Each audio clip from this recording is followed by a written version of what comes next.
Welcome back. It's 2:09 p.m. Sabata. Just doing a recording on Yam Brands. This is a company I've spoken about on Twitter that I'm going to short it, and I was meant to make a video about a week ago. I got caught up, but I'd done my homework already.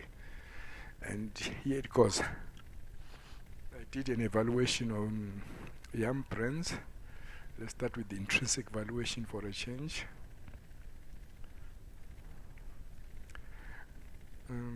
When I did this evaluation, I came up with a price target of about 91.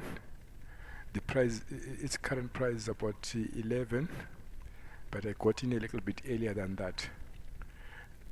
Basically, this company is, it's a beautiful company, but it's not growing revenue. It's been decreasing its revenue growth for the past 5 years or so, and yet its price has been going up. That was the disconnect which I noticed, and generated my interest in being interested in shorting this company. So generally I did not give any much tweaks to the evaluation. The compound growth for the coming 5 years, I put it at 0 because currently it's way down. For the previous year, it's just minus 3% down. So I gave them magic performance that in the coming 5 years they'll be able to average 0%, because in the previous 5 years they managed 15% down. So it's a big gap really.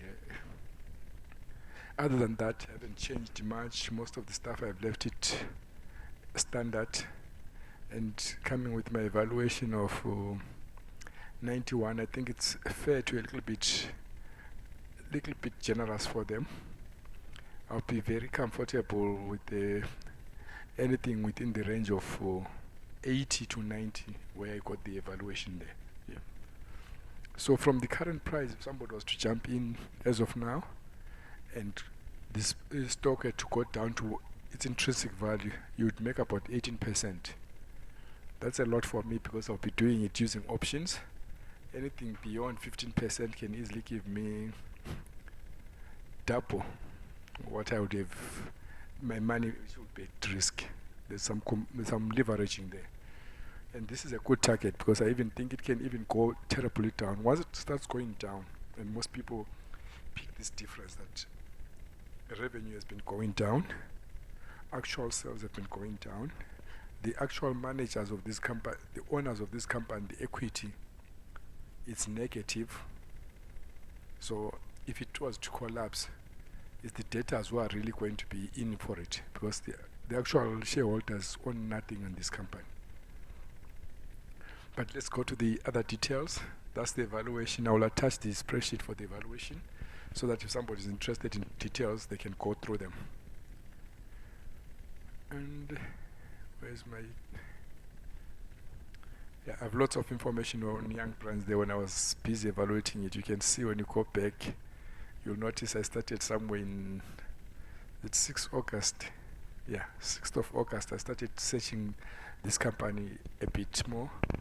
It only came to being able to short it recently, really. So it's cost me more than a month and a bit before it was ready to be short. And yeah, let me just open a chart. When I first looked at it, it was still going up, giving me that small signal there, but that was not the real good time to go for this one. That was the weekly chart then, and you can see we had some grouping there. That's why it came into my radar, and this was happening on the 6th of August. If you go further with this, you'll notice that picking it up, I would have picked it up somewhere there, either of these 2 days, but I got it at the open of this day there. That's when I put up my trade to short it. I'd been patiently looking at it for some time there, because if you notice, 6th of August was somewhere here. This is the 5th of August, so the 5th of August was somewhere there. These small peaks there, but that's not where I really got in, because I was not comfortable with the earnings release and these dividends, how they were going to perform there. So I waited until this spot there. When it closed doing that, and on the open, it was below the tick and sen and parabolic flip over. I pulled the trigger there. Once I saw that it had touched the tick and sen, it closed. When it opened, I was in.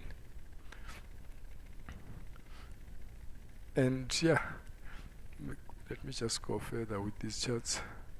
This is the weekly chart, now back on around 15. When I had published this, when I posted it on Twitter, back we had that great move, but it was predominantly caused because we were crossing the 50 RSI crossing 50 line there. That's when we got that great move. That's where I really pegged in most of my profits per se for now, but I'm still in this trade big time. And yeah, these are the annual reports starting from 2016. I wanted to see what was going on, looked at most of those, and I'll go through some of these reports. I won't go through all of them, but this one is a good one also. It's CFRA, but I won't go into its details how I used it. I will only use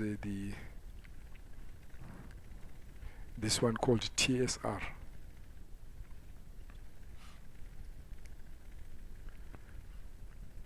This is not my research, somebody else's research, but I like to use this information. It has some summary of information which I really need. First, it gives you a compact description of the company. Yum Brands, together with subsidiary, develops, operates, franchises quick service restaurant worldwide. It operates in 3 segments: the KFC division, Pizza Hut division, and Taco Bell. KFC is the most popular one where I am. Compounding going forward, performance of the stock, it's about 10%. It's not that great, but the current past year it has done 47, which is great. You can see from the graph, it's really kicked it up, going up there. But here's the disconnect, which somebody should focus on. Past year, it has grown price-wise 47%. Actual revenues are down 4%. Net income is down 17%. Earnings per share down almost 10.5%. But the price has gone up. So that's the disconnect I was dealing with. Take that same discussion to the annual compounding part. The price is compounded at 9.35% up. But at the same time, the past 3 years, revenues have been compounding downwards 19%. Net income down. Earnings per share is 14%. That's another disconnect of how can that be. It means that some games have been played there because they've not been really buying back shares significantly. And yeah, that's what I picked there. Then going down this side, their PE comparison to the sector is below it, which is expected because they're underperforming the sector. They are also, but they are above the S&P 500. Why, I don't know. I don't get it. Then when you look at the peer group analysis, you can say it's bottom there. When it comes to the revenue part, it's way down there. It's one of the, it is the lowest on this chart. Come to the revenue growth and earnings yield, it's also down there. So it's really underperforming everything, but the price is screaming going up high and still has a price earnings of 27, which is incredibly wrong. Yeah, other than that, I like the beta, that the beta is very low, 0.42, but you expect that in the restaurant sector. Other than that, that's my real disconnect, which I had.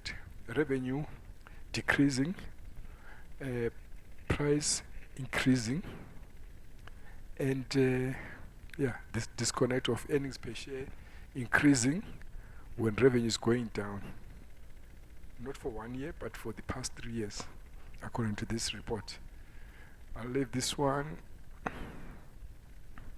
That was what was really driving my analysis on this one, because when I saw that the revenue was going down consistently and they were increasing their price value, then I did not understand it. Then after this, I would like to go to the another chart, which not another chart, sorry, another summary report from this site called Finviz. You can see this is a daily chart. Beginning of 2019, it's gone just one way up. And I will use this one to just expand here to see the summary. I use this information to summarize and get a grip of the company with these statistics. Market cap is great, it's at 34.47, it's a big company. Book value to share value is negative because there's basically not much in the book value there. Other than that, we're fine. The yield is below the 10%. If you are, sorry, it's below the 10 treasury bill. If you are really interested in dividends, that is not one of the companies you will pick. I like the part that it has options and shorter pulls. If it didn't have those, it wouldn't even make it to my short watch list. PE, I've already mentioned that I think it's a little bit high for this company at this moment. Quick ratio, you notice there is nothing there. And debt, there's nothing. This is debt compared to equity. Because their equity is negative, that's why we have nothing there. So if you're going to be an investor, a long-term investor, careful. How are you going to join a company where the existing shareholders don't have any equity in the business and you are buying this to hold it for the long term? No. I don't think it makes much logic there, but yeah, people are different. That's why the average volume is still this high, 1.43 million, buying into a company where the existing shareholders don't own any equity. Earnings per share generally fine, but you can see that earnings per share this year dropped 10.2. Previously it was about 15 from the other analyst which we checked. Expected earnings next year it's about 10%. This up and down thing, there's no consistency, but the type of business which they are in, it's a restaurant business. It's supposed to be consistent. There shouldn't be these fluctuations. So something is definitely telling me that there is some cookery going on here. Earnings per share for the past 5 years, it's about 13%, which is consistent to the analysis from that other report we just looked at. And the exact number below it, sales past 5 years, down 15%. These are compounded figures. So how do you explain that for the past 5 years, your earnings per share have been growing by 13% positive, and your sales have been dropping by 15% negative, and you haven't had major price changes? This needs maybe a rocket scientist to put it across. It's not making sense to me. It's inconsistent. Then we come to inside transactions. You can see inside transactions are negative. Those in the know-how are not buying the stock. They are selling it. Institutions own 79%.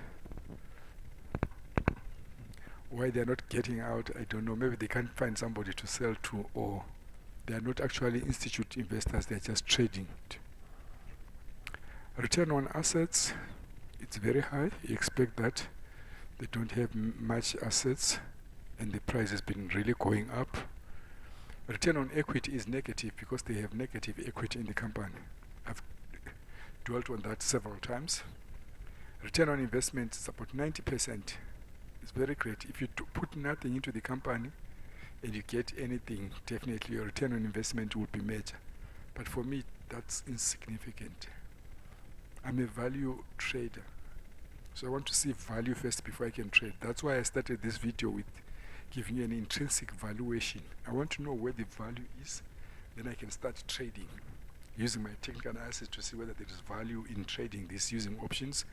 And my period of holding is significant in that it's 3 months to about 6 months. So I want to see some value in what I'm dealing with. Because some of these stocks, if I'm going to be long on them, I can even go 2 years to 4 years, getting in, out, in, out. By in, out, I mean going long and reversing my positions to short when it's topping and bottoming, but staying within the same stock for about 4 years. So this definitely wouldn't be that country because I expect it to be falling for a significant long time. Then gross margin, it's great. It's a very profitable business, be it that's not growing. Shares outstanding float, that's fine. It's a busy stock. Most people like it and like playing around with it. And here's something with my analyst. Most of the analysts that have a target price of 118, call it 120 for all I care, and it's trading at 111 currently. And these guys are not seeing what I'm seeing. That's why I would like to short it. It's not that I'm being contrarian, but when I calculate my value, I see it way down at about 90, and these guys are saying 120. So the majority of the people are on the other side of me, and I really don't mind not going with the crowd. Other than that, performance quarter, we are up. Half year up. Previous year 26% up. Performance year to date in the 20s. Holding this stock, you'll be making lots of money, but you need to reevaluate it and see the business model at the bottom. Is it really a business model you can deal with? Because the only challenge I have with this business model, all other pieces are fine, but is the retention and growth of their customer base. It's not happening. Evidence and stats show that they are losing customers. So that's my analysis of this one. There's serious disconnect between what analysts are seeing. This company is supposed to grow, and I'm seeing it is supposed to drop big. Then I went to Yahoo Finance to pick up some stats and analysis. I'm just going to do a deep evaluation on this one. I won't deal mainly with technical analysis, but I'll give you some touch points. And yeah, I'll start off with let's start with I wanted the statistics. Okay, we have income statement. Let me just hit the income statement and be done with it. Income statement, what it's telling us is the revenue. Since 2005, revenue has been going down. It's a trend, undisputed. Every year their revenue has been less than the previous year.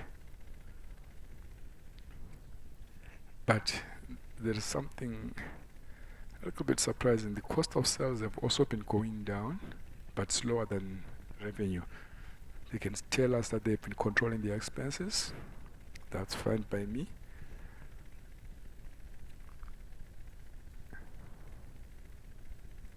Here's the interesting part. When these revenues have been going down, net income from continuing operations has been increasing gradually for the past years. Definitely a disconnect. This side, revenues are less, gross profit is reducing, but this gross profit, you can also see that there's something which has been played around with the costs. Gross profit is fluctuating around this 2.5. Here it was up, down, but it's fluctuating around the 2.5, which was the revenue, which was the gross profit in 2015. But we have lost close to 1 million in sales. It's not 1 million, sorry, I think it's 1 billion. No, this is all in thousands. Yeah, it's still a billion.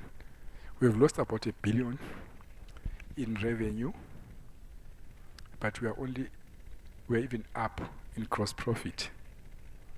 So something here is fishy for me. I mean, they can't tell me that their costs have been going down when most of the costs have been going up in the past 4 years. Something is amiss. I don't trust the financials of young brands. There's some financial cookery or playing games which is going on there. I don't have the details. I haven't grabbed it that much, but from a common sense logic perspective, I'm not agreeing with their financials. Then you come to, if you look at all these financials, there are too many fluctuations going on here. But yeah, let me not deal much with that. I don't want to spend much time on the income statement. Really what I wanted to show you was that the income from operations has been steady, but revenue has been decreasing. We've lost about $1 billion in that period. And then I'll go to the balance sheet.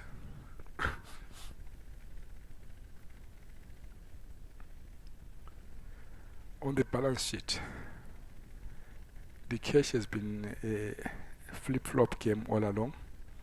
Remember, this company is losing revenue, maintaining a gross profit, but cash has been here doubled, and wiped out. So there's some serious inconsistent in cash there. Accounts receivable have been almost flat to growing. Inventory.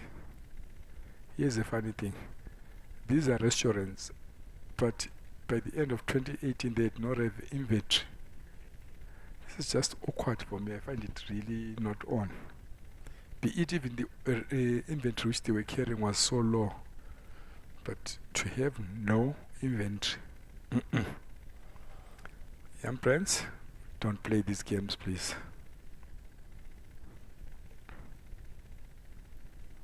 They have no inventory.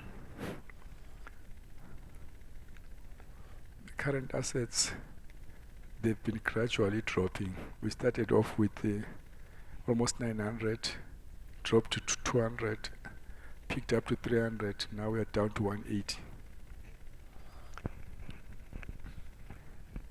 Then accounts payable, they've been relatively flattish, the accounts payable, and current long-term debt portion, they've really been maintaining it around 300, even though this one dropped to 58, but that's not much.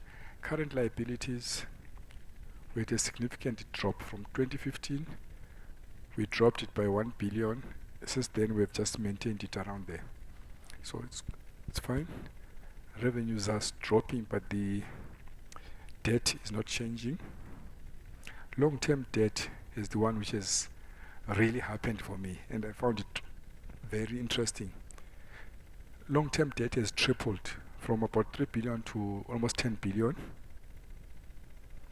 When the company has not been making money, the sales have not been going anywhere, and the debt has been increasing. What was the debt used for? Is a big question now. Also, other liabilities have been flat, so this one is really insignificant in the bigger scheme of things. Yeah, so they've increased the debt, tripled debt in the past 4 years, but haven't increased revenue or anything. Then we come to this interesting part. Total stockholder equity, it's negative. It was last positive in 2015, and it went 5 times down to the negative, moved from 1 billion to 5.6 billion negative.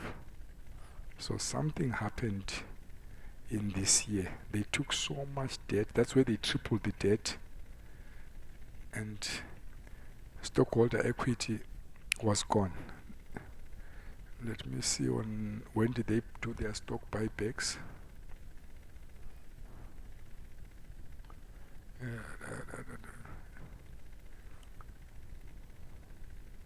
It's not clear, but I think that's where the stock equity buybacks were done, to manage their earnings per share. But I think I'll get it in the income statement. I saw it somewhere when I was doing my analysis. So these guys, they don't have equity in this business. If something went wrong, the debtors are on their own. Then the cash flow.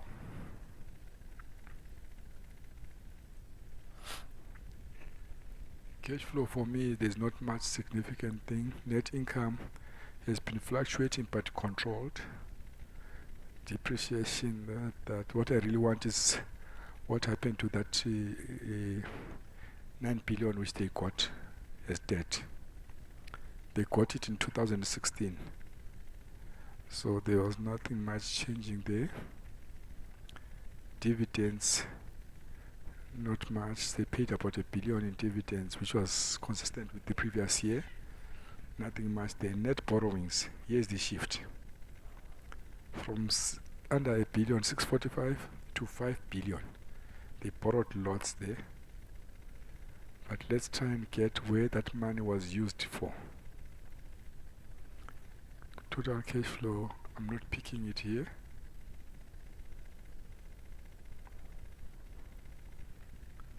I haven't picked it anyway. Here we got lots of cash in, but there wasn't a big significant use of the cash which I can pick anywhere here. But I know some of it was used for the buybacks, but cash was just blown there.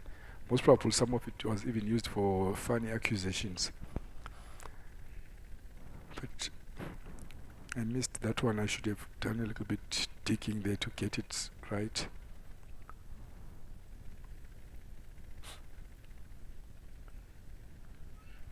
This is the statistics about Yum Brands.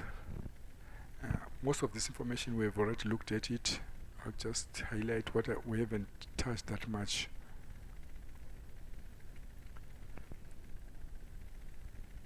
Quarterly revenues down, we looked at that. Gross profit. Payout ratio, they pay about 37% consistently, even if they are not, their revenues are going down.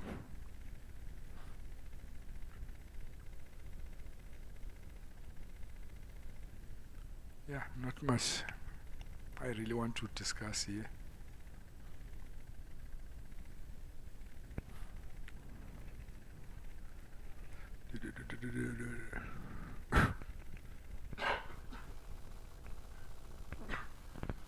This was just the Yum Brands earnings call, which I listened to, and I found nothing helping me to change my thesis on this one. My take is that this company is going down slowly, and there is some financial engineering just to keep it afloat. That big debt, which was taken for about 9 billion, went to buying stock and always tweaking the stock available to push up the earnings per share. Because basically, most analysts are looking at earnings per share and revenue. So this company keeps missing revenue, but the earnings per share are good, and they keep rewarding it. And I don't buy that story. Okay, looking at the charts now, I'll look at the current charts which I just pulled today.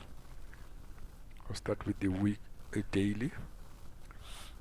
That's where the trigger was pulled. I made a mistake. It's supposed to be there when I pulled, but that's really insignificant. What I was looking at in the technical analysis, from around this level here, when these were grouped around there, all the way up there, the stock was going up, the price was going up, RSI was going down. You can see that red line there. Why was this point of interest? It touched down there, closing there after this double top, which was not confirmed by RSI. And once we had this flip over there, this was at the confirmation point of going down, but the trigger really got it from there and entered there. Now parabolics are also flipped over, so this is a significant point in the charts of Yum Brands, because something happened on this day which was major. The price closed below both the Tikensen and Kitchensen. Parabolics are flipped on the same day. That's like major, and that's why I had those dotted lines there. That's a setup which I don't ignore. Then secondly, you see this divergence. Once I see it going down and coming to retouch on the 70 and failing to break up, this is a classic divergence signal. Whenever I see it, like you can pick it here, there it went down, came and touched there. What did we get? Price really tanked. here we are here. It came and touched back there, and down she went a bit. Here we are. It came down, came and touched there. Once it was going down, this is the resultant move. So this was a confluence of lots of signals happening at the same time in this point here. That's where the trigger was pulled for Yam Brands, and down she went, because I started following it when it had these groupings here on the 6th, but the trigger was really pulled there because parabolic SAR was way below here and this thing was floating all over the place. Just go and pick the weekly chart. There's the weekly chart. This is our move from the July last year up straight up to the time when we had this double top here, which I was referring to, and that price of going down there in this recent week. Yeah. So this starting today, we expect this downturn to continue. And this white line here for 91, that's where I did my intrinsic evaluation, found it to be there. That's where I expect it to drop to.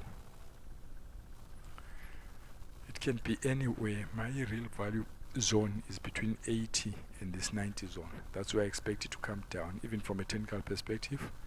That's where we have the real first significant resistance there. There is a minor one at 100, but I expect the one to really hold to be between the 90 and 80 zone. That's why I'm expecting it. And as you can see on the stochastic, we are nowhere close to being bottom, nowhere close bottom, and these are far from grouping to the bottom. When they are really down, like in this area here, most of them will be down, save it for 2. But the perfect bottoms are when all of them have touched down, like in this zone here. They came and touched all down there. And parabolic SAR was down also there for a flip. On this situation, parabolic SAR is still above, is unfortunately covered by this. Then I'll go to the monthly chart. This is my monthly chart. It's also grouped, so it's triple confirmation. Weekly, daily charts, they're all agreeing that we are changing with our doji and a close down for the month. So this month hasn't completed. We're still in progress, but it's already red and pointing downwards. That's a great chart for shorting. That's why I'm really short this one. And my price target, remember, it's here at 90, and I said significant is 80. You can see also on the monthly chart showing that resistance zone there. And that's where the cloud is, roughly there. So I'm expecting it to come and bounce on this cloud or enter a bit on this cloud. Yeah, in essence, that's my analysis for Yam Brands. Yam Brands has got good brands. It's loved in the market, but it's been losing market share and it's been going down. But my thesis is centered around that the analyst and most of the people are ignoring the revenue drop for the past 5 years and rewarding the stock for based on earnings per share, which are being manipulated. That's my take. My take is that this company should really go down. As we expect it to a market mini crash or a real big crash, I expect one of these Yam Brands to be one of the most impacted ones. That's my analysis. I'm off. It's 2:09 PM Sabata. I thank you for listening. See you next time.